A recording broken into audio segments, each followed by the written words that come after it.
At the very beginning, you can't explain everything that is, but I do know this. I was actually, the time I did that the first time that you just saw, I went back there and went, what have I done? What came over me? Who am I? I wish he'd lose everything. Those searing words didn't come from a movie scene. They were spoken during a haunting Vanity Fair interview where Sally Field, at 78, opened up about the darkest chapters of her life for the first time. Her voice was calm, yet every word cut deep into the past, a past filled with powerful men who made her feel love, fear, and resentment all at once. In a conversation lasting more than an hour, the two-time Oscar winner revealed secrets she had kept hidden for nearly half a century, a lover who once forbade her from attending an awards ceremony because he couldn't stand her success, a director who humiliated women to assert his dominance, and a perfect stepfather who turned out to be the nightmare of her childhood. Now, with all masks stripped away, two questions remain. Who is the man Sally Field still despises after all these years? And why did she choose to reveal everything now? Bob Rafelson, the director whose audition shook Hollywood. In American cinema, the name Bob Rafelson is always paired with two words: genius and unpredictable. He was the man behind 5 Easy Pieces, the film that elevated Jack Nicholson to A-list stardom, and one of the first figures of the new Hollywood movement, a generation of rebellious directors who defied all traditional rules. But behind his artistic boldness were murky stories few actresses ever dared to tell. In her memoir, In Pieces, Sally Field recounts an audition with Rafelson that she called the moment I realized Hollywood wasn't a safe place for women. The story took place in the mid-1970s when she was invited to audition for Stay Hungry. Instead of being held at a studio or production office, the casting was arranged in a private apartment in Los Angeles. Something she said felt wrong from the very beginning. Sally wrote, "I remember the room. Dim yellow light, a few crooked paintings, and he sat there looking at me as if measuring something that had nothing to do with acting." Then Rafelson said something that froze her. "I can't cast anyone unless I know how well they can kiss." According to journalist Paul LaRosa in CBS News, this was one of the most controversial parts of Field's memoir. She described feeling both humiliated and angry, though she tried to remain composed.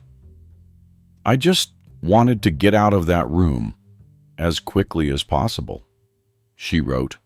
Rafelson later denied everything, telling the New York Times, "That never happened. I've never asked anyone to do such a thing." I respect Sally. However, many in the film industry admitted that Rafelson was known for his odd tests with female actors. A former assistant told Honey Celebrity he believed the best way to find the right actor was to put them in unexpected situations and see how they reacted. But there's a line, and he crossed it more than once. The audition ended quickly. Sally didn't get the role of Mary Tate Farnsworth in Stay Hungry. It eventually went to Sally Kellerman. The film later earned Arnold Schwarzenegger his first Golden Globe, while Rafelson continued to be praised as a pioneer of cinematic realism. But to Sally Field, he became a symbol of an era when men ruled Hollywood entirely. Years later, when the Me Too movement erupted, her story resurfaced and was described as one of the earliest warnings. Critic Hadley Freeman of The Guardian wrote, "Sally Field recounts the story with calmness, but it's that calmness that makes it chilling." During a 2019 talk show in Toronto, Sally spoke about her true feelings for the first time.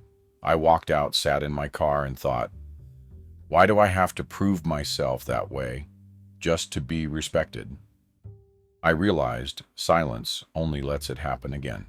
Those experiences shaped her into one of Hollywood's most outspoken advocates for equality, unafraid to confront anyone, whether a director, a movie star, or even a musician. Which brings us to the next story, one involving a man who left young Sally in a moment she described as both awkward and unforgettable. Jimmy Webb, the strange morning that left her lost for words. Among countless tales from Hollywood's most free-spirited years in the late 1960s, one small but haunting story stands out, linking two unlikely names, Sally Field and Jimmy Webb. One was a young actress trying to move beyond her wholesome image. The other, of a 20-something musical prodigy, freshly celebrated from MacArthur Park, hailed as the Mozart of California. They met during a time when Los Angeles was filled with smoke rock music and illusions of artistic freedom. According to Sally's 2018 memoir, In Pieces, their acquaintance began at a small gathering in a wooden house in Laurel Canyon. Then the paradise of artists like Joni Mitchell, Jim Morrison, and David Crosby. Everyone there was smoking, laughing, and believing we were living in an age of liberation, she wrote. Webb had just released Words and Music, while Sally was still struggling to break free from her comedic image in The Flying Nun. Both were lonely souls adrift in a transforming Hollywood. That night they sat together in a smoke-filled room, music humming from a Technics record player. Sally recalled that Webb was charming, articulate, and had eyes that could make anyone believe him. They drank, talked about film, and shared a joint, something artists then believed would open the mind. Everything blurred in the haze until Sally felt herself drifting into sleep. She wrote that the next morning, when sunlight filtered through the window, she woke to find Jimmy Webb lying on top of her. "I didn't understand what was happening. I just froze, my heart racing. Then slowly stood up," she recalled. Her tone was not accusatory, only filled with confusion, fear, and embarrassment. He wasn't fully conscious. He looked lost in his own body, she told Vanity Fair in 2019. When her memoir was released, the story quickly stirred Hollywood. Perez Hilton ran the headline, "Sally Field's Shocking Confession," about Jimmy Webb's unforgettable morning, while the list called it a rarely known chapter in the lives of two American icons. Asked by the New York Times about the story, Webb did not deny it. He wrote in an email, "We were friends, we smoked, we laughed, and it happened. That was our time, when freedom seemed like a good reason for everything." His response only fueled the debate further. Some critics argued Webb was avoiding responsibility by blaming it on the free culture of the 60s. Hadley Freeman of The Guardian commented, "He wasn't wrong, that era did glorify ambiguity. But that same ambiguity left women unsure of when their boundaries had been crossed." At the time of the incident, Webb was celebrated as America's brightest music star, having won 6 Grammys and collaborated with Glenn Campbell, Art Garfunkel, and Linda Ronstadt. His career remained largely untouched after Sally's memoir, But the gentle wanderer image he had built began to fracture. When asked on Good Morning America about her true feelings, Sally simply said, "I don't hate Jimmy. I just think that at that age, we didn't really understand what we were doing." A brief yet powerful statement that encapsulated the innocence and pain of an entire generation of Hollywood women. The story between Sally Field and Jimmy Webb never became a scandal. No lawsuits, no public confrontations. Yet it forced the art world to look back at Hollywood's wildest era, when fame was treated like immunity, and the line between closeness and control blurred under the name of creative freedom. That strange morning with Jimmy Webb became a faint but lasting scar in Sally Field's youth, one that made her more guarded in every relationship that followed. Yet she never expected that the man who entered her life, later Burt Reynolds, would end up hurting her even more deeply. Burt Reynolds, the ex-lover who ended a 5-year relationship because he didn't want her at the awards. In the mid-1970s, when America was still captivated by light-hearted action comedies, Burt Reynolds was the most sought-after man in Hollywood. He topped box office charts for years, appeared on the covers of People Esquire and many others, and was hailed as the male icon of the decade. Sally Field, meanwhile, was just a television actress struggling to escape her sweet image from the flying nun. Two people from seemingly different worlds met on the set of Smokey and the Bandit in 1977 in Georgia. A Vanity Fair journalist later wrote that when Reynolds arrived, the entire set went silent. He was confident, funny, and effortlessly charming. Field was shy, but had a sharp mind and quick wit that caught his attention. They began dating just weeks into filming and soon became Hollywood's most talked-about couple. However, as Sally wrote in her memoir, In Pieces, the relationship was far from the romantic story the media painted. "When we met, his fame became a way for him to control me," she wrote. At that time, Reynolds was at the height of his career. Powerful, adored, and overly self-assured, while Sally was just starting to prove she could be a serious actress, not merely the sweet face from television. According to Nikki Swift, Reynolds once opposed her decision to take the lead role in Norma Ray, a socially powerful and challenging film. He reportedly said, "No woman of mine plays a role like that," which left Sally shocked and hurt, as she believed that art had nothing to do with gender or status. That was where the first cracks began to appear.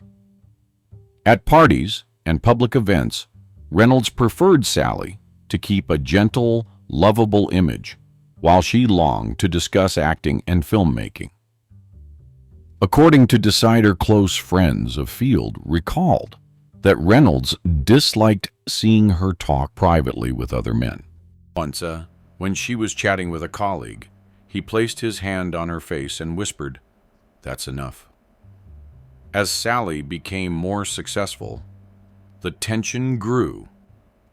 When Norma Ray was released in 1979, it received critical acclaim, and Sally earned an Oscar nomination. But instead of congratulating her, Burt stayed silent. Journalist Anna Navarro said on The View that Reynolds had told friends he didn't want to attend the awards because it didn't feel right watching someone else get all the praise.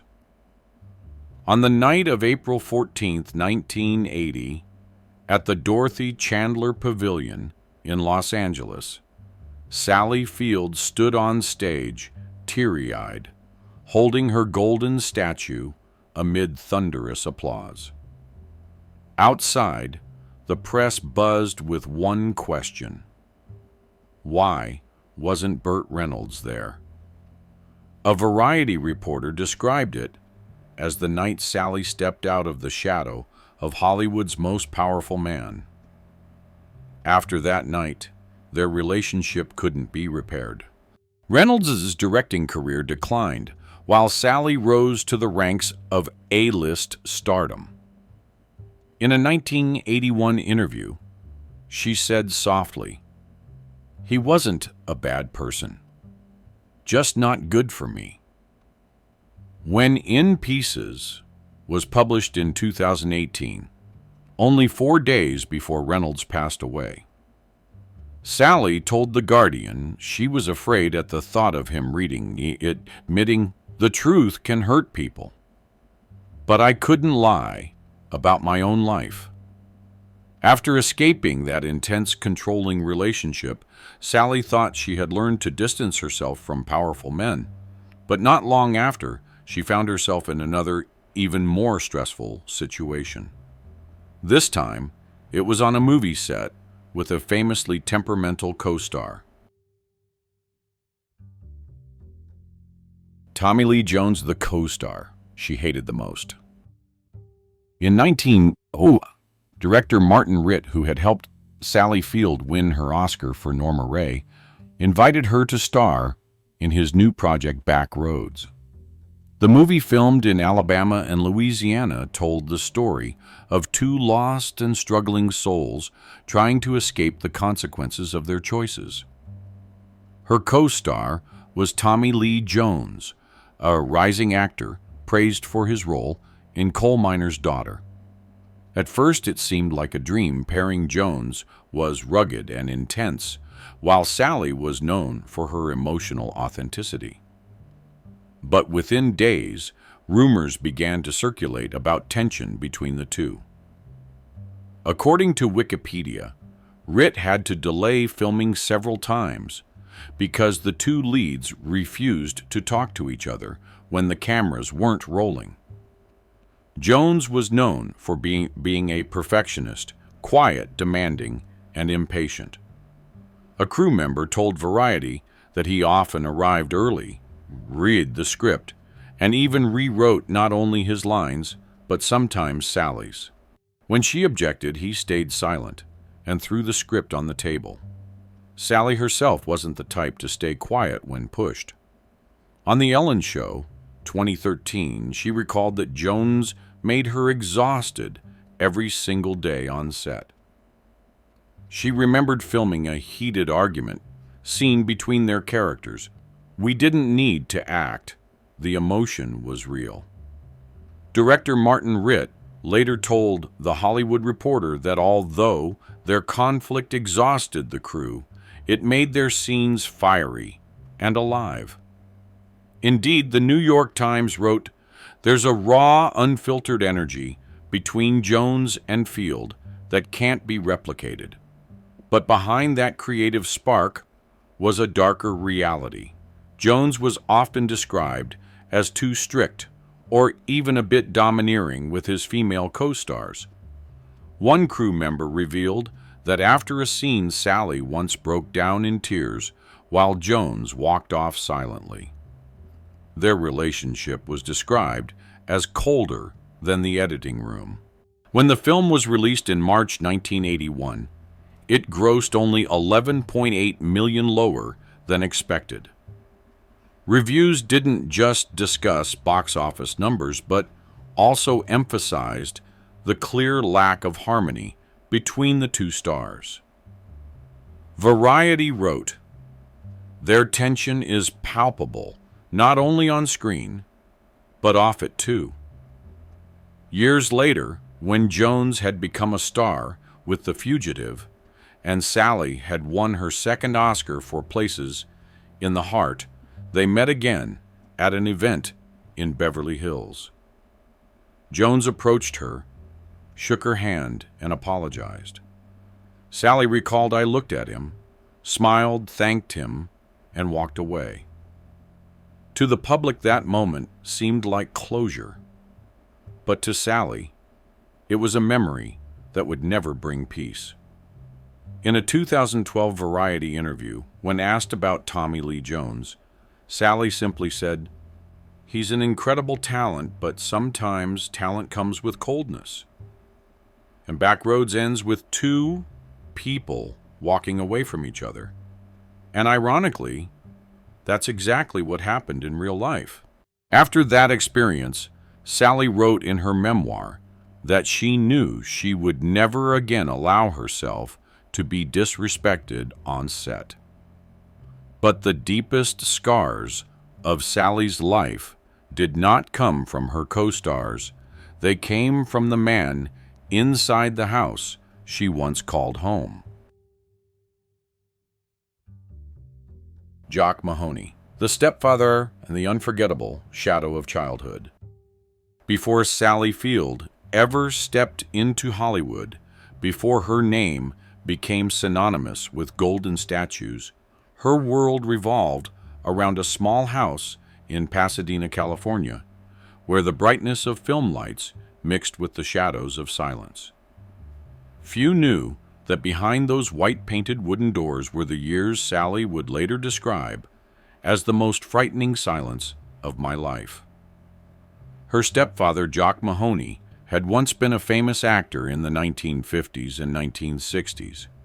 He played Tarzan in Tarzan Goes to India, 1962, appeared in Life magazine, and was regarded as the image of the ideal American man, tall, strong, and daring. Yet behind that glamorous image, Mahoney in Sally's eyes was the man who turned her childhood into years of quiet fear. According to her memoir, In Pieces, 2018, it began when she was about 7. There were no screams, no obvious signs, just quiet things I didn't know how to explain, she wrote. Those things went on for years, slowly making young Sally withdrawn and afraid even in her own room. At that time, Mahoney's career was fading. He was often away filming or attending events. But according to the Los Angeles Times, he was also known for his bad temper and mild drinking habit, often snapping at his family. Her mother, actress Margaret Field, was busy with television work and rarely home. Her brother Rick was away at school. Sally said that emptiness left her with no one to hold on to. In an interview with the New York Times, she said, "I remember the house being so quiet, as if everything had stopped. I didn't know if that was normal. I just knew I always wished my mother would come home." Those memories haunted her for decades. Even in the 1980s, at the height of her career, she couldn't enter an old house without turning on every light. Psychologist Dr. Karen Travis told Vanity Fair, "Such childhood wounds often make people choose partners who embody the same power dynamics they once feared. Perhaps that's why Sally Field was drawn to strong, assertive men, from Burt Reynolds to demanding directors like Martin Ritt and Herb Ross. On Oprah's Masterclass, she once said, "I didn't understand why I kept being drawn to powerful men. Later I realized maybe I was trying to prove to myself that I was strong enough not to be afraid anymore." When In Pieces was released, Hollywood was stunned. People magazine's headline read, "Sally Field reveals a childhood overshadowed by her Tarzan stepfather." Yet Sally remained calm. During a book event in New York, she said, "I didn't tell my story to accuse anyone. I just want people like me to know speaking out is the only way to be free." Those words were not only her way of healing, but also an act of rare courage. from a woman who had lived her entire life under the spotlight. Behind every award, every smile on screen, was still that little girl who once feared the silence in her home. Her mother's divorce from Mahoney in the late 1960s ended that chapter, but the emotional scars lasted a lifetime. Those years shaped Sally into someone both strong and deeply sensitive, a woman who could fight on screen yet still carry memories that never faded.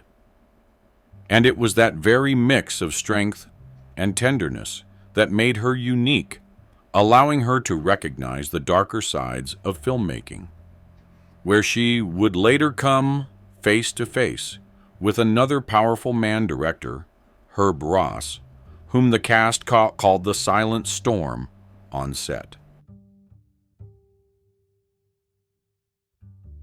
Herb Ross, the director, everyone on set wanted to avoid. In the late 1980s, as Hollywood embraced a wave of women-centered films, Steel Magnolias exploded onto the scene. The film told the story of friendship and strength among 6 Southern women shot in Natchitoches, Louisiana, in 1988. On screen, it looked warm and heartfelt, but behind the camera was a tense battlefield where director Herb Ross was described as a perfectionist genius who drained everyone's energy. According to a 1990 The Independent investigation, Ross had a reputation for being tough on women, but lenient with men. Julia Roberts, only 22 at the time, bore the brunt of that pressure. A crew member recalled Ross would stop filming just to tell Julia she didn't know how to cry. Meanwhile, Sally Field, already a 2-time Oscar winner, became the mediator, calming Roberts while keeping the production running smoothly. Veteran actress Shirley MacLaine later revealed on The Graham Norton Show, one day he yelled at Julia so harshly that she started shaking. Sally came over, hugged her, and whispered, "Breathe. Just do it again. You're fine." When Sally said that, the whole crew finally relaxed. It wasn't just Roberts who felt the strain. Ross made Sally Field redo a crying scene 8 times, even though the first 7 takes had the entire crew in tears. Sally later told Entertainment Weekly, "He said he wanted real emotion, but what he really wanted was emotion done his way." Coming from a dance background, Ross had directed Footloose 1984 and The Turning Point 1977, earning a reputation for meticulousness bordering on obsession. Yet according to a librarian and her books, that perfectionism often turned severe, especially toward female actors. Rumors spread that Ross didn't believe in instinctive acting, insisting that women needed to be guided through every gesture. When filming wrapped, the atmosphere on set finally lifted, though the emotional toll lingered. Julia Roberts later told Vanity Fair, "No film has ever exhausted me like that one, but it also taught me how to stand my ground." As for Sally Field, when asked about Ross, she replied simply, "He was brilliant, but sometimes forgot that the people in front of the camera are human too." Ironically, the tension became the film's hidden strength. When Steel Magnolias premiered in 1989, it grossed nearly $100 million worldwide. Roberts received her first Oscar nomination, and Herb Ross was praised for crafting a film that was both beautiful and painful. Yet those who were there knew the price, tears, and silent wounds behind the lens. During a Tribeca Film Festival talk, Sally Field reflected, "I don't blame Ross. I think he just didn't understand that what we needed was trust, not fear. It was one of the few times she admitted that despite decades of work, Steel Magnolias was the most emotionally draining film of her career. And in that long journey, Sally Field would continue to encounter other powerful men, not only on set, but beyond it, including one director who led her into what she called the most frightening experience of her audition life. James Caan, the most difficult co-star she ever worked with. Hollywood in the 1980s was a time when the line between star power and ego barely existed. Everyone had strong personalities, especially those who had tasted both success and failure. In that era, James Caan, the symbol of cool masculinity, forever immortalized by The Godfather, and Sally Field, the golden woman of Hollywood, were paired for the film Kiss Me Goodbye. From the very first moment, the crew sensed this would not be an easy pairing. Caan arrived on set in New York with his trademark swagger, unbuttoned shirt, gravelly voice, and half smile. Sally Field, in contrast, was disciplined and methodical. She arrived at least 30 minutes early, reviewed scripts, and discussed details with director Robert Mulligan. As one crew member told The Hollywood Reporter, they were like opposite poles. James was spontaneous. Sally was meticulous. One thrived on feeling the other demanded precision. At first, they tried to stay polite, but within a week, their clashing work styles boiled over. A simple kissing scene took 7 takes because Caan kept breaking the rhythm to make it feel more natural, prompting Sally to cut in, "I can't act if my partner keeps changing things."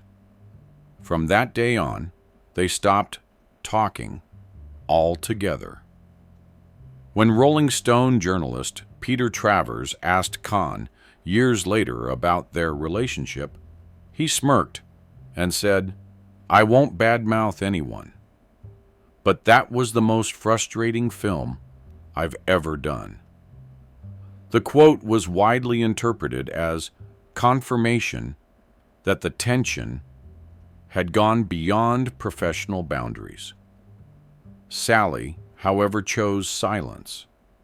She never criticized Caan publicly, but during an Entertainment Tonight interview in 1983, when asked about him, she said, "Some co-stars make you better, and some teach you where your patience ends."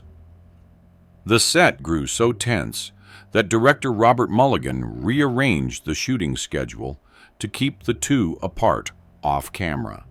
A lighting technician recalled, "At lunch, the director made sure they ate in separate rooms. No one said it aloud, but everyone knew why." The Los Angeles Times ran a December 1982 feature titled "Kiss Me Goodbye: Behind the Scenes When the Chemistry Isn't There." The article noted they had opposing energies, but that tension made their on-screen arguments feel real. Behind the scenes, though, it was anything but enjoyable. Caan was going through a difficult phase, struggling with taxes, losing major roles, and dealing with a divorce.